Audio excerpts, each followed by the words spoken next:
Hello again, YouTubers, on with SpongeBob 101, back here again on the SpongeBob channel for a episode review video of the Patrick Star Show. In this video, we are reviewing episode number 9 of season 1, To Dad and Back and Survivoring. The synopsis states, Patrick ventures inside Cecil to learn how the body works. Also, Cecil takes his kids camping, but Squidina wants the drama of reality TV. Without further ado, let's begin. Both of these episodes do feature prominently Cecil Star, and starting first with To Dad and Back, it's a really interesting episode because the episode begins with Patrick doing a segment of the Patrick Show, and he is opening some mail, out of which comes a German-speaking kid that asks something along the lines of what is going on inside a body. And so Patrick takes it upon himself to enter into Cecil's body and explore it. And there's again two kind of simultaneously running paths, whereby first, of course, we do have Patrick exploring Cecil's body, and then Cecil actually going to his job, which is also very surprising because I didn't know that Cecil had a job. But yeah, we have cool stuff like Patrick running backwards in the corridor to get Tiny, and then going inside of Cecil and discovering Rube Goldfish, the amazing guy. So yeah, I'm not sure why he is here, but yes, he does appear here, and he is the tour guide, unsurprisingly, in Cecil's body. Really funny thing is how Patrick chooses the Painless Express, which results in Cecil's nerves completely acting up and causing him to grab a brick, dropping it on his foot in order to catapult both Patrick and Rube all the way to the top of his body, which is so painful to watch. There's this really cool portion in Cecil's brain where there are these tubes containing Cecil's thoughts, and this kind of reminded me of that episode in Gravity Falls when they went to the secret society's hideout and found all of these erased memories. So if you guys watch Gravity Falls, you will know what I'm talking about. But yeah, this may very well be a reference to that. We go into the brain office where we have Cecil's emotions, silly, confused, and hungry. And this is when the second plot line of this episode comes in. Patrick's dad turns out to have a job at the Undersea Space Agency. He's running late, and he works there as a cleaner. So this is this catfish who's presumably his boss yelling at him, and he's just I'm just doing my thing. So meanwhile, inside Patrick's brain, Patrick decides to take over the nerve control system in Patrick's brain, which in Cecil's brain, which causes him to go berserk and clean super fast. This attracts the attention of the general, who demands that Cecil be sent for a physical and mental evaluation in order to be sent into space. This entire portion of the episode, or parts of this episode featuring Cecil, are completely out of this world, quite literally and figuratively, and you'll see why in a moment. So meanwhile, we have all sorts of different contraptions inside Cecil's body. Look at this little ride here, which is shaped like Cecil, and then Cecil goes through a vision examination, and he just keeps saying, my son, my son, my son, because Patrick was literally floating around in Cecil's eyes. There is this part where Cecil even has his own internal helicopter, which is operated by Rube Goldfish. So absolutely cool. Can you imagine if that existed in real life? Super fun contraptions featuring Cecil. So we also go into the lungs, and this is the part where Cecil is going through his lung examination, and Cecil's heart looks like a engine from a hot rod from Creature from the Krusty Krab or something. But inside, of course, it doesn't look like that, and it turns out that it can be used as a disco. How fun is that? Man, Cecil's body is really, really fun. And therefore, it's not surprising how much fun Patrick and presumably Rube Goldfish is experiencing here. So we have a Cecil scooter as well. There's this random cameo of Bill Fagerbakke, the voice of Patrick Star, and the liver portion of Cecil as well. Patrick at least turns into Bill when he rubs some liver liquid on his face. And finally, they take a shortcut by launching a missile into the wall and ending up in Cecil's tummy.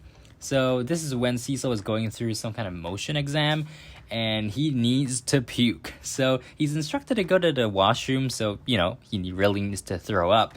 And guess where he ends up? Yes, he ends up in a rocket. I totally foreshadowed this the moment he wanted to puke.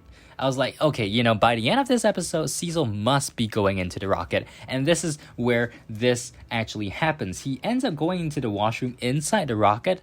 He only realizes his situation once he finishes puking, but somehow still manages to return to Earth by literally falling out of the rocket and falling back down into the Star family residence. So this is where the episode ends, and that kid ends up going into Cecil himself and parties with Rube Goldfish in Cecil's heart disco party thingy. Yeah, it's a very, very cool and creative episode that I will have to give a 8 out of 10 to. You guys definitely should watch this pair of episodes because it's super funny at least. And well, for once, we do really get a huge focus on Cecil in both of these episodes. In this episode, literally going into Cecil as well. Cecil-themed fun does not stop there because in Survivoring, Patrick and Squidina are preparing for a show featuring camping and toughing it out in the wild. There's only a couple things that Patrick can actually bring, including his really cool compass, like some sticks for fire and twine and an extra change of underwear. But Cecil has other plans because he has rented an entire RV.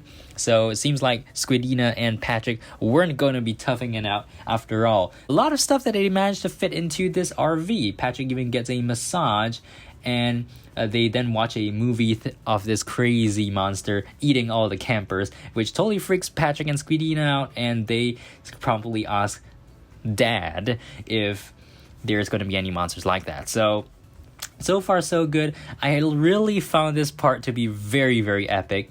Cecil's like, even if there's monsters, this RV is equipped with enough weapons to destroy the monsters.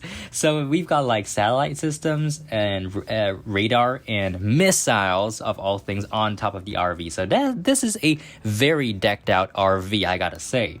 So they venture along a whole bunch of places, including the chum bucket, literally smashing right through. And this perhaps is a era of the chum bucket that chum was actually edible, because it seems like these people are just eating chum like it's nothing. But it seems like the menu on the board there is exactly the same in the SpongeBob main series. So I'm not sure why these people are even eating that. Maybe this is a alternate reality of Bikini Bottom. But they do end up at their destination in the forest. And this is where, it's time for bed. And we even have like bed setups, right? So Cecil's, puts Patrick and Squidina to bed. And then he chills out and falls asleep. Only to wake up in the morning on the ground. And he's like, hey, where'd the RV go? And guess what? Patrick, being the genius that he is, decided to park the RV elsewhere so as to make room for the show. He parked it right off the cliff. And you probably could guess what happens after that. Fireworks go off because of all the weapon systems. And now it is up to them to tough it out. But it seems like the competition between Patrick and Cecil isn't going too well, because Cecil is winning pretty much everything in terms of making shelter, in terms of this outhouse. Very funny. And also cooking some or procuring some food, in which Cecil just uses one of his gadgets to whip up a stove and grill and starts cooking up all these pine cones, leaves, sticks, and mud, which does remind me of Food Kong Castaways, where they kind of made a Krabby Patty out of sticks and mud. But yeah, so we have them eating it, only for Squidina to realize that is absolute crap. And yeah, Patrick doesn't seem to have much of an issue with that, however. But eventually, Squidina decides to go off on her own to, film the show, which is kind of strange because after all, this is supposed to be a show featuring Patrick, right? So if anything, Patrick should have the final say. But anyways, Cecil and Patrick try to so-called tough it out on their own. And unfortunately, a strong wind blows through the area, and trouble ensues. So meanwhile, Squidina manages to create a shelter out of leaves, which promptly gets blown away by the wind. So the moral of the story here is basically you can't just try to make things out of nothing, but at the same time you can't always rely on all the modern technologies and conveniences that we have in life nowadays. This is when Squidina encounters these bugs and she thinks that she is going to be eaten. Meanwhile, Patrick has prepared a new shelter. I had a little cringe looking at this because this shelter was basically insulated by sleeping sea bears. Now, I have no idea how Patrick managed to put this together without waking the sea bears, but once they entered the shelter, they were promptly destroyed by the sea bears, so that point is basically moot. And finally, they get chased by jellyfish, clams, and encounter this creepy Squidina, who seems to have turned into a bug. But yeah, it turns out that Squidina had managed to learn the language of these bugs and got them to help out with creating the shelter, which I think was pretty good. They create this mansion made out of, I don't know what. How pretty cool that they managed to build an entire mansion out of raw materials in the wild. This is basically how the episode ends, with everyone happy, the end of the show, toughing it out. Well, not so much toughing it out anymore now that they're relaxing, but this is when the monster from the scary campfire movie or camping movie that they were watching in the RV shows up and tries to eat them. I will also give it a 8 out of 10. I really like the idea of the conflict between trying to do things the Patrick way and trying to do things the Squidina way, because both of them have very different characteristics and different ways of thinking, even though they are still very close and work together every day on the Patrick show, right? So this is one of the times where conflict actually brings about a good outcome, because they are then brought together again in the face of the wilderness and trying to survive. So makes for a really good show. I really enjoyed it. Thank you guys so much for watching. Make sure to subscribe, like, favorite, consider, keep right here on SpongeBob 101. This pair of episodes are definitely some of the better Patrick Star episodes, but of course, as we go along, I hope that there are more good episodes like this and less bad ones, but we shall see. So till the next video, see you guys later. Bye.